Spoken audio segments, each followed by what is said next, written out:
Ayan banget ing wigati. Panglimbang 5 menit dina Ngatwagi tanggal 17 April taun 2020. Kapetik saka Injil Yohanes bab 20 ayat 19 tekan ayat 31.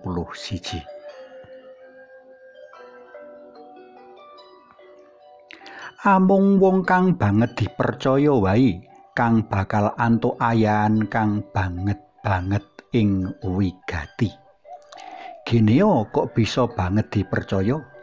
Jalaran wong ora nate lirwa alias tansah mituhu ing dawuh.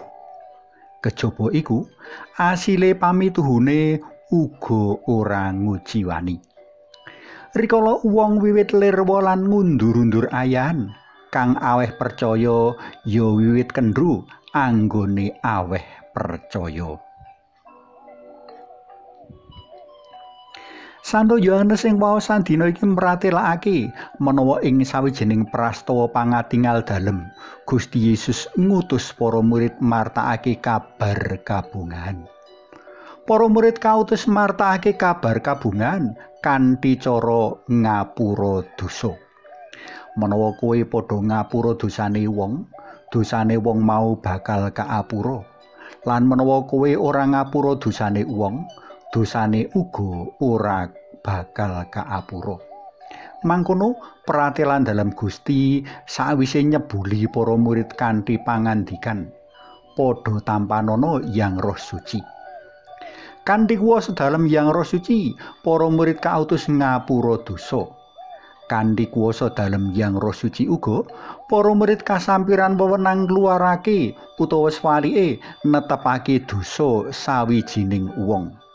Iki kang ndak arani ayan banget ing wigati. Iki kang butuh sawijining kawicaksanan.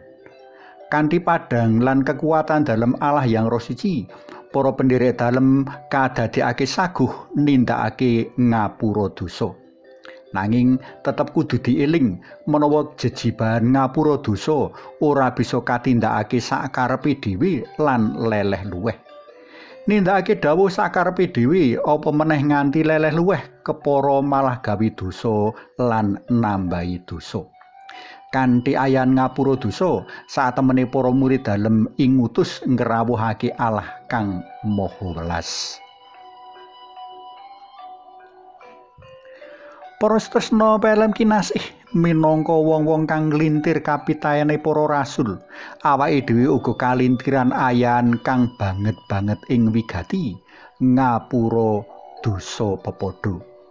Ayan kang nyadarake menawa kejaba ora ana siji-siji manungsa kang kalih saka luput lan kleru, nanging uga nyadarake menawa pangapuraning dosa mono dadi srana baline kabungahan sejati.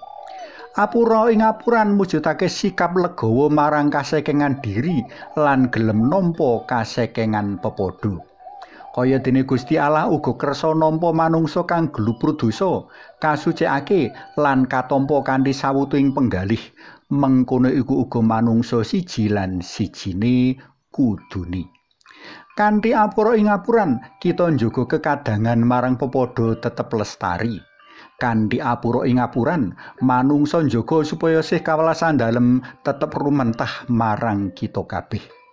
Isih eling to karo janjine dhewe ing donga Rama kawula, sakathing lepat nyuwun pangapunten dalem kados dene anggen kawula ugi angapunten dhateng sesami. Suwawi sami munjuk kunjung asa dalem Yang Rama saha Yang Putra duwe Yang Roh Suci. Amin. Alamasih kawula munjuk sembanuwun awit ayan martosaken kabar kabingan dalem. Damel bingah mboten kedah katindakaken kanthi kisah njajah desa Milangkori, nanging kanthi ngapunten sesami kawula sampun martosaken kabar kabingan dalem. Mugi Yang Roh Suci ingkang sampun kaparingaken dumateng kawula sedaya ngiyataken ayan luhur menika lantaran Sang Kristus Gusti kawula. Amin. Kunjung kasmet dalem Yang Rama saha Yang Putra duwe Yang Roh Suci. Amin.